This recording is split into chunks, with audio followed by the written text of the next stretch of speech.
नमस्कार, मैं उस्मिता। बिहारी न्यूज में आपका स्वागत है। आज है 2 जनवरी, दिन शुक्रवार। खबरों की ओर बढ़ने से पहले एक नजर डालते हैं आज की टॉप हेडलाइंस पर। 2026 में बिहार की सड़कों की बदलेगी तस्वीर। बिहार को मिलेगा पहला एक्सप्रेस कंट्रोल हाईवे और 6 लेन सड़क। पटना आरा सासाराम हाईवे और सोन नदी पर नया पुल निर्माण होगा शुरू। बिहार में बिजली चोरी पर सख्त लगाम। ट्रांसफार्मरों में लगाए जा रहे डीटी मीटर। उपभोक्ता और ट्रांसफार्मर डेटा में अंतर पर तुरंत होगी जांच। बिहार में अधिकारियों के लिए नया आदेश। आईएएस, आईपीएस और अन्य राज्य सेवा अधिकारियों को देना होगा अर्जित संपत्ति का ब्यौरा। मार्च तक किया जाएगा ऑनलाइन अपलोड।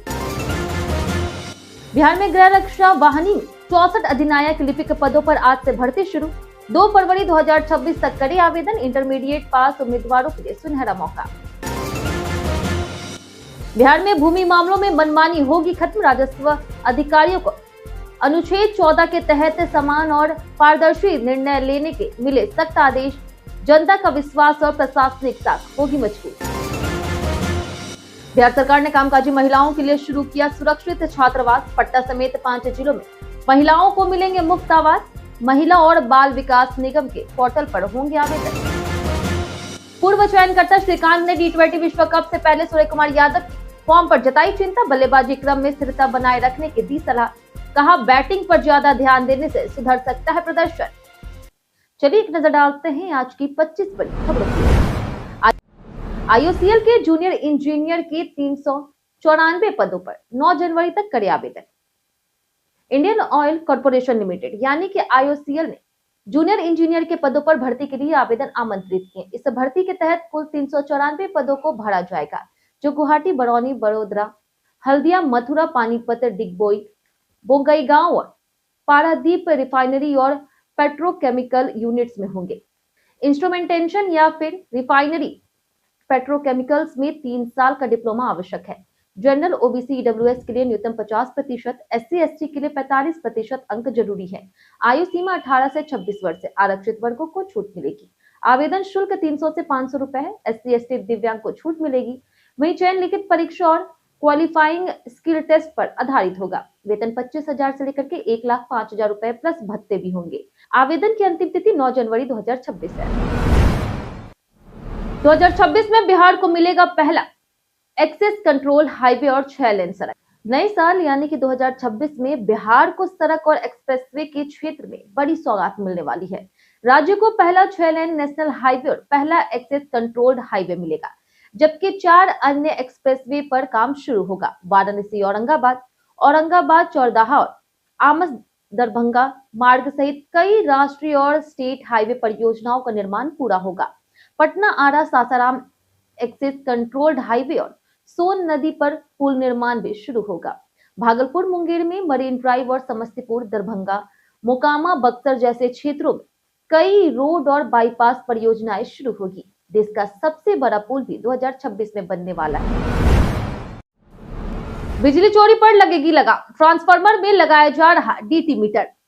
बिहार में बिजली चोरी पर रोक लगाने के लिए बिजली विभाग ने सख्त कदम उठाया है। शहर से लेकर के ग्रामीण इलाकों तक सभी ट्रांसफार्मरों पर डीटी मीटर लगाए जा रहे हैं। यह मीटर ट्रांसफार्मर से जुड़े उपभोक्ताओं की संख्या, उनके घरों में बिजली खपत और ट्रांसफार्मर पर दर्ज लोड का सटीक आकलन करेगा। उपभोक्ता मीटर और ट्रांसफार्मर मीटर के आंकड़ों में अंतर मिलने पर तुरंत जांच की जाएगी। गड़बड़ी पाए जाने पर दोषी उपभोक्ताओं के खिलाफ विधिसम्मत कार्रवाई होगी। शहरी क्षेत्रों में डीटी मीटर लगाने का काम लगभग पूरा हो चुका है, जबकि ग्रामीण इलाकों में यह प्रक्रिया शुरू कर दी गई है। इससे बिजली चोरी पर प्रभावी नियंत्रण संभव होगा। 2026 में बिहार के अस्पतालों में मिलेगी नई सुविधाएं। वर्ष 2026 में बिहार के स्वास्थ्य क्षेत्र में कई नई सुविधाएं शुरू होने वाली है। पीएमसीएच में सुपर स्पेशलिटी भवन तैयार होगा, जिसमें नेफ्रोलॉजी, यूरोलॉजी, न्यूरोलॉजी समेत 7 विभागों के लिए अलग भवन और मुफ्त उपचार सुविधा उपलब्ध होगी। लोकनायक जयप्रकाश हड्डी सुपर स्पेशलिटी अस्पताल में 400 बेड और 10 अत्याधुनिक ऑपरेशन थिएटर बनेंगे। आईजीआईएमएस में रोबोटिक सर्जरी सहित 500 बेड का नया भवन चालू होगा। एम्स में 100 बेड की critical care unit, burn centre, 2 OT और स्किन बैंक जैसी सुविधाएं उपलब्ध होगी। ये परियोजनाएं मरीजों के इलाज और सुविधाओं को बेहतर बनाएगी। बिहार गृह रक्षा वाहिनी में 64 अधिनायक लिपिक पदों पर आज से भर्ती शुरू। बिहार पुलिस अवर सेवा आयोग ने बिहार गृह रक्षा वाहिनी में लेवल 4 अधिनायक लिपिक के 64 रिक्त पदों पर सीधी भर्ती के लिए विज्ञापन जारी किया। आवेदन आज से शुरू है और अंतिम तिथि 2 फरवरी है। चयन प्रतियोगिता परीक्षा के आधार पर होगा। आवेदन करने के लिए उम्मीदवार भारतीय नागरिक होना चाहिए और 1 अगस्त 2025 तक इंटरमीडिएट पास होना अनिवार्य है।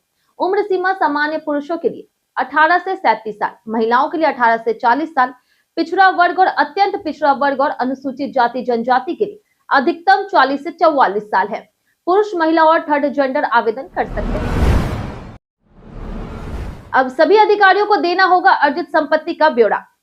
बिहार सरकार ने वर्ष 2025 में अधिकारियों और कर्मचारियों की अर्जित संपत्ति का ब्यौरा सार्वजनिक करने की प्रक्रिया को कड़ा कर दिया है।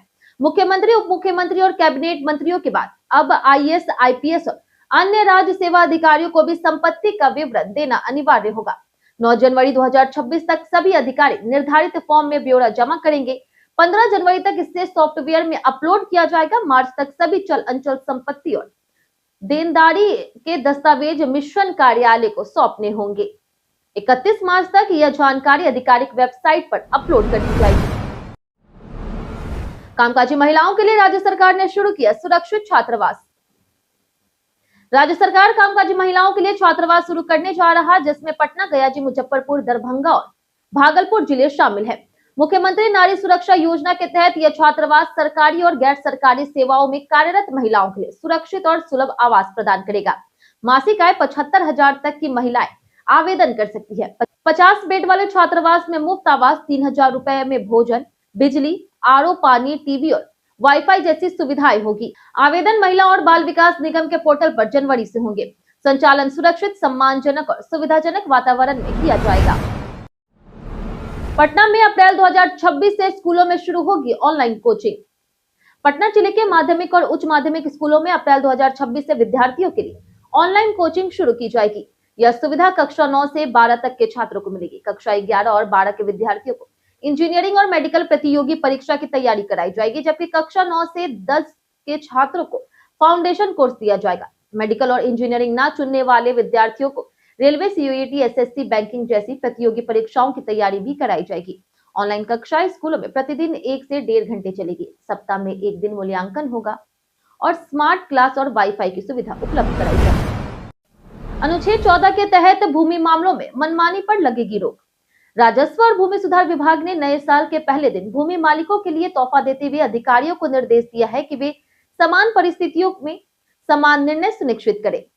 अपर मुख्य सचिव सीके अनिल ने पत्र में कहा कि सभी राजस्व पदाधिकारी संविधान के अनुच्छेद 14 और समता के सिद्धांत का पालन करेंगे। भूमि विवाद, दाखिल खारिज, अतिक्रमण हटाने, जमाबंदी, पट्टा देयता और सार्वजनिक भूमि से जुड़े मामलों में निष्पक्ष, एकरूप और पारदर्शी कार्रवाई अनिवार्य होगी।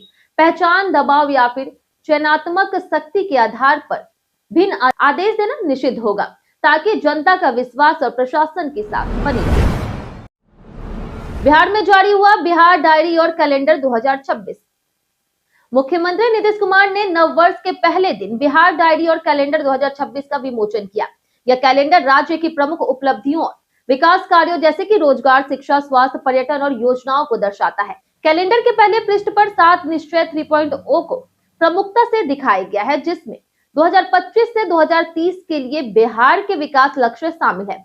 इसका उद्देश्य राज्य के विकास और परिवर्तनों को जनता के सामने प्रस्तुत करना है। इसी अवसर पर मुख्यमंत्री ने बिहार राज्य आपदा प्रबंधन प्राधिकरण का कैलेंडर और टेबर कैलेंडर 2026 का भी विमोचन किया। बिहार बर्थडे स्पेशल में आज बात होगी कीर्तिवर्धन झा आजाद की।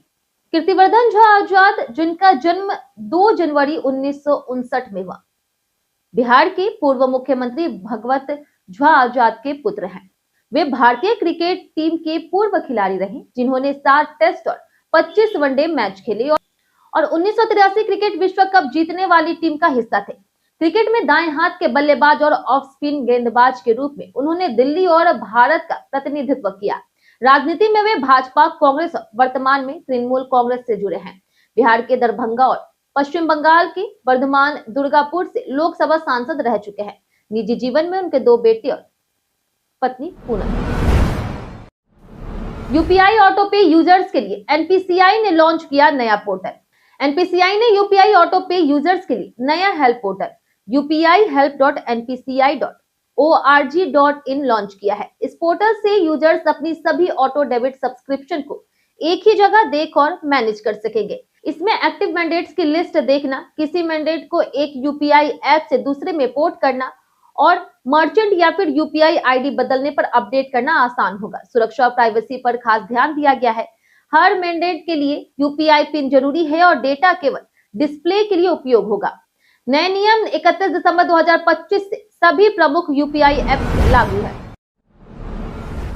6 से 9 जनवरी तक पटना की हर पंचायत में लगेगा किसान आईडी कैंप। एग्रीस्टेक परियोजना के तहत किसानों के लिए बड़ी राहत की व्यवस्था की जा रही। एक बार फार्मर रजिस्ट्रेशन और ई-केवाईसी कराने पर किसानों को बार-बार दस्तावेज जमा नहीं करने होंगे और उन्हें यूनिक किसान आईडी मिलेगी। इसी आईडी से सभी सरकारी योजनाओं का लाभ मिल सकेगा।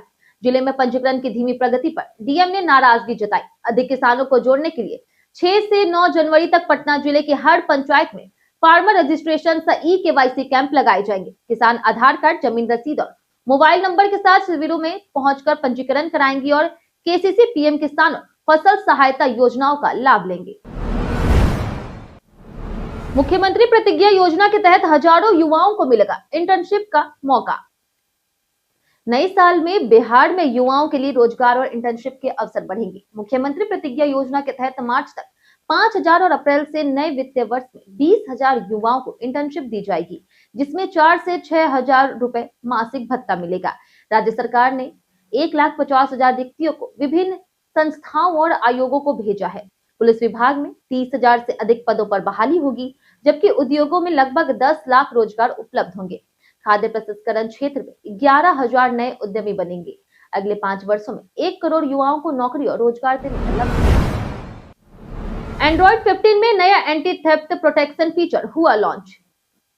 एंड्रॉइड 15 के साथ कंपनी ने एंटी थेफ्ट प्रोटेक्शन फीचर पेश किया है, जो स्मार्टफोन को चोरी या फिर अनधिकृत उपयोग से सुरक्षित रखता है। इसमें theft detection lock, offline device lock और रिमोट लॉक जैसे विकल्प शामिल है। यह फीचर डिफॉल्ट रूप से बंद रहता है, इसलिए उपयोगकर्ताओं को इसे मैन्युअली ऑन करना होता है। इसे सक्रिय करने के लिए फोन की सेटिंग में जाएं, फिर सिक्योरिटी एंड प्राइवेसी को चुनें। उसके बाद डिवाइस अनलॉक में जा करके थेफ्ट प्रोटेक्शन ऑन करें। अलग अलग ब्रांड के फोन में विकल्पों का नया या फिर स्थान अलग हो सकता है। सक्रिय करने पर फोन पहले से अधिक सुरक्षित बन जाएगा। पटना आरपीओ ने 2025 में पासपोर्ट सेवाओं का बनाया नया रिकॉर्ड। पटना क्षेत्रीय पासपोर्ट कार्यालय ने वर्ष 2025 में पासपोर्ट सेवाओं में नया कीर्तिमान स्थापित किया है। कुल 4,52,252 आवेदन प्राप्त हुए, जिनमें से 4,20,210 पासपोर्ट और अन्य दस्तावेज जारी किए गए, जो 2024 से 86,531 अधिक है। एम पासपोर्ट पुलिस ऐप से सत्यापन का औसत समय 12 दिन हुआ। वर्ष 2025 में बिहार के विभिन्न जिलों में 8 मोबाइल पासपोर्ट वैन शिविर आयोजित किए गए। फर्जी दस्तावेजों के आधार पर पासपोर्ट बनवाने वालों के खिलाफ सख्त कार्रवाई की गई। वर्ष 2026 में मोबाइल वैन, नए डाकघर केंद्र और विशेष अभियान के जरिए आवेदन स्वीकार किए गए। जानिए आज कैसा रहेगा बिहार के मौसम का मिजाज। मौसम विभाग के अनुसार बिहार में जनवरी के पहले दिनों में कोहरे और ठंड का असर बना रहा। 1 जनवरी को उत्तर बिहार के कुछ जिलों में शीत दिवस जैसी स्थिति और उत्तर मध्य, उत्तर पश्चिम और दक्षिणी जिलों में घना कोहरा रहा। वहीं उत्तर मध्य और पश्चिमी जिलों में घना कोहरा छाया रह सकता है। 3 जनवरी को उत्तर पूर्व और उत्तर मध्य हिस्सों में कोहरे की स्थिति बने रहने की आशंका है। 4 जनवरी को भी राज्य के कुछ स्थानों पर घना कोहरा देखने को मिल सकता है। कुल मिलाकर के 2 जनवरी के बाद भी कोहरे का प्रभाव जारी रहेगा, जिससे दृश्यता कम रहने और जनजीवन और यातायात प्रभावित होने की संभावना है। फर्जी पुलिसकर्मी लूट मामले में पुलिस ने 2 आरोपियों को किया गिरफ्तार। पटना जंक्शन थाना क्षेत्र में 2 फर्जी पुलिसकर्मियों ने 22 लाख रुपए की लूट की घटना को अंजाम दिया। आरोपियों ने खाकी जैकेट पहनकर पीड़ित को कमरे में ले जाकर के धमकाया और लूट की। पुलिस ने जांच के दौरान सीसीटीवी और मोबाइल लोकेशन से दोनों आरोपियों को गिरफ्तार किया। तलाशी में एक आरोपी के घर से 9 लाख और दूसरे के घर से 8,30,000 रुपए बरामद किए गए। शेष 3 लाख रुपए की तलाश जारी है। पुलिस आरोपियों से गहन पूछताछ कर रही है और आम लोगों से सतर्क रहने की अपील की है। मधेपुरा के सांसद दिनेश चंद्र यादव को मिला जिम्मेदार सांसद का सम्मान। मधेपुरा लोकसभा से जनता दल यूनाइटेड के सांसद दिनेश चंद्र यादव को फेम इंडिया मैगजीन और एशिया पोस्ट सर्विसेज द्वारा किए गए श्रेष्ठ सांसद सर्वे में जिम्मेदार सांसद की श्रेणी में प्रमुख स्थान मिला। सर्वे में सांसदों का मूल्यांकन 10 प्रमुख मापदंडों जैसे कि जनता से जुड़ाव, कार्यशैली, संसद में उपस्थिति, निजी विधेयकों की पहल और सांसद निधि के प्रभावी उपयोग पर किया गया। दिनेश चंद्र यादव की सक्रियता, जनसेवा और क्षेत्र के विकास में योगदान को देखते हुए यह सम्मान उन्हें और मधेपुरा लोकसभा क्षेत्र को गर्वित करता है। उनके समर्थन, उनकी नेतृत्व क्षमता और जवाबदेही की सराहना करते हैं। बंगाल और यूपी सहित अन्य राज्यों में चुनाव लड़ेंगे तेज प्रताप। जनशक्ति जनता दल के अध्यक्ष तेज प्रताप यादव ने नए साल यानी कि 2026 की शुरुआत इस्कॉन मंदिर में पूजा अर्चना के साथ की। पूजा के बाद मीडिया से बातचीत में उन्होंने बिहार और देशवासियों को नव वर्ष की शुभकामनाएं दी। इसके साथ ही तेज प्रताप यादव ने चुनाव को लेकर के बड़ा ऐलान किया और कहा कि उनकी पार्टी सिर्फ बंगाल में ही नहीं बल्कि यूपी और अन्य राज्यों में होने वाले सभी चुनाव में भाग लेगी। यह स्पष्ट संकेत है कि जनशक्ति जनता दल आगामी विधानसभा और लोकसभा चुनाव में सक्रिय भूमिका निभाने के लिए पूरी तैयारी है। बिहार में जदयू ने की लालू यादव के जमीनों की जांच की मांग। बिहार में सत्ताधारी जदयू ने सरकार से आरजेडी चीफ लालू प्रसाद यादव की जमीनों की जांच करने की मांग की। जदयू प्रवक्ता नीरज कुमार ने यह अनुरोध डिप्टी सीएम और भूमि सुधार मंत्री विजय कुमार सिन्हा से किया। विजय कुमार सिन्हा ने इस मांग पर प्रतिक्रिया देते हुए कहा है कि उनका जमीन माफिया के खिलाफ अभियान जारी रहेगा और अगर जेडीयू नेता जनसंवाद कार्यक्रम में आवेदन देंगे तो विभाग और सरकार इस पर विचार करेगी। पहले से ही विजय कुमार सिन्हा भूमाफिया और लापरवाह अधिकारियों के खिलाफ सख्त कार्रवाई कर रहे हैं, जिससे विभाग में हड़कंप का माहौल है। श्रीकांत ने सूर्य कुमार यादव की फॉर्म पर जताई चिंता। भारत के पूर्व चयनकर्ता श्रीकांत ने टी20 विश्व कप से पहले कप्तान सूर्य कुमार यादव की फॉर्म को लेकर के चिंता जताई है। पिछले 12 महीनों में सूर्य कुमार का औसत केवल 17 रहा और उन्होंने सिर्फ एक अर्धशतक लगाया। श्रीकांत ने सुझाव दिया कि सूर्य कुमार को बल्लेबाजी क्रम में लगातार बदलाव नहीं करने चाहिए और नंबर 3 पर स्थिर रहकर अपनी बल्लेबाजी पर फोकस करना चाहिए। कप्तानी पर ध्यान कम और बैटिंग पर ज्यादा ध्यान देने से उनका प्रदर्शन सुधर सकता है। जनवरी 2026 में न्यूजीलैंड के खिलाफ सीरीज विश्व कप से पहले तैयारी का काम करेगी। कई कारणों से दर्ज है भारत के इतिहास में आज की तारीख। 1905 में प्रसिद्ध मनोवैज्ञानिक, कथाकार और उपन्यासकार जनेंद्र कुमार का जन्म हुआ। 1954 भारत रत्न और पद्म भूषण जैसे सर्वोच्च नागरिक पुरस्कारों की स्थापना की गई। 1965 में जाने माने मुक्केबाज लाखा सिंह और 1970 में महावीर चक्र से सम्मानित वीर सैनिक मेजर विवेक गुप्ता का जन्म हुआ। 2015 में वैज्ञानिक वसंत गोवारिकर, 2018 में उर्दू शायर अनवर जलालपुरी और 2019 में महान क्रिकेटर कोच रामाकांत आचरेकर का निधन हुआ। 2020 में भारत सरकार ने चंद्रयान 3 मिशन को मंजूरी दी। नए साल से सरकार बढ़ाएगी तंबाकू प्रोडक्ट पर एक्साइज ड्यूटी। नए साल यानी कि 2026 से तंबाकू प्रोडक्ट महंगे होंगे। केंद्र सरकार ने सिगरेट, गुटखा और अन्य तंबाकू पर एक्साइज ड्यूटी बढ़ाने का निर्णय लिया, जो 1 फरवरी 2026 से लागू होगा। लंबी और फिल्टर सिगरेट पर सबसे ज्यादा असर पड़ेगा। वहीं गुटखा, जर्दा और खाने वाले तंबाकू पर भी टैक्स बढ़ेगा। इससे कंपनियों को बढ़े हुए टैक्स का बोझ ग्राहकों पर डालना होगा। जीएसटी मुआवजा शेष हटा दिया गया है। वित्त मंत्री निर्मला सीतारमण के अनुसार टैक्स बढ़ाने का मकसद लोगों को तंबाकू से दूर करना और राज्य को राजस्व प्रदान करना है। 1 जनवरी से निष्क्रिय पैन को दोबारा चालू कराने पर लगेगा जुर्माना। जिन लोगों ने 31 दिसंबर तक अपना आधार पैन से लिंक नहीं करवाया, उनका पैन निष्क्रिय हो गया होगा। इसका मतलब है कि इनकम टैक्स रिटर्न फाइल करना, टैक्स रिफंड लेना और बैंक खाता या फिर डीमैट खाता खोलना, बड़ी खरीदारी करना और कुछ सरकारी सेवाओं का लाभ लेना फिलहाल संभव नहीं होगा। पैन को दोबारा एक्टिव कराने के लिए आधार पैन लिंक करना होगा और 1000 रुपए जुर्माना भरना होगा। यह प्रक्रिया income tax e filing website पर माई प्रोफाइल में जाकर पूरी की जा सकती है। जल्दी लिंक कराने से वित्तीय और सरकारी परेशानियों से बचा जा सकता है। हम प्रतिदिन आपसे 5 ऐसे जरूरी सवाल उसके जवाब बताएंगे जो कि बीपीएससी, बिहार पुलिस दरोगा समेत एसएससी जैसे अन्य प्रतियोगी परीक्षाओं में काम आएंगे। सवाल इतिहास, बिहार स्पेशल, भूगोल, करंट अफेयर से रहेंगे। पूछे गए सवाल में आपने कितना सही जवाब दिया, यह हमें कमेंट करके जरूर बताएं। हमारा पहला सवाल है कि मगध साम्राज्य में श्रमण परंपराओं में कौन कौन से धर्म शामिल थे? ऑप्शन ए हिंदू धर्म और बौद्ध धर्म, ऑप्शन बी है जैन धर्म, बौद्ध धर्म और आजीविका, ऑप्शन सी है बौद्ध धर्म और जैन धर्म, ऑप्शन डी है हिंदू धर्म और सिख धर्म। इसका सही जवाब है ऑप्शन बी, जैन धर्म, बौद्ध धर्म और आजीविका। हमारा दूसरा सवाल है कि मगही भाषा में बनी पहली फिल्म किस वर्ष रिलीज हुई थी? ऑप्शन ए है 2001, ऑप्शन बी है 1961, ऑप्शन सी है 1988 या फिर ऑप्शन डी 1996। इसका सही जवाब है ऑप्शन बी 1961। हमारा तीसरा सवाल है कि पंचायत समिति के सदस्यों का चुनाव कौन करता है? ऑप्शन ए है भारत के राष्ट्रपति द्वारा मनोनीत, ऑप्शन बी है पंचायत समिति के अध्यक्ष द्वारा मनोनीत, ऑप्शन सी है जनता द्वारा प्रत्यक्ष निर्वाचित, ऑप्शन डी ब्लॉक विकास अधिकारी द्वारा मनोनीत। इसका सही जवाब है ऑप्शन सी, जनता द्वारा सीधे निर्वाचित। हमारा चौथा सवाल है कि छोटे साहब के नाम से कौन जाना जाता है? ऑप्शन ए है राजेंद्र प्रसाद, ऑप्शन बी है जगजीवन राम, ऑप्शन सी राजकुमार शुक्ल या फिर ऑप्शन डी सत्येंद्र नारायण सिन्हा। इसका सही जवाब है ऑप्शन डी सत्येंद्र नारायण सिन्हा। हमारा आखिरी सवाल है कि इनमें से कौन सी मस्जिद संगी मस्जिद के नाम से जानी जाती है? ऑप्शन ए है जामा मस्जिद दून, ऑप्शन बी है पत्थर की मस्जिद, ऑप्शन सी है फुलवारी शरीफ मस्जिद, ऑप्शन डी सिरसा सूरी मस्जिद। इसका सही जवाब है ऑप्शन बी पत्थर की मस्जिद।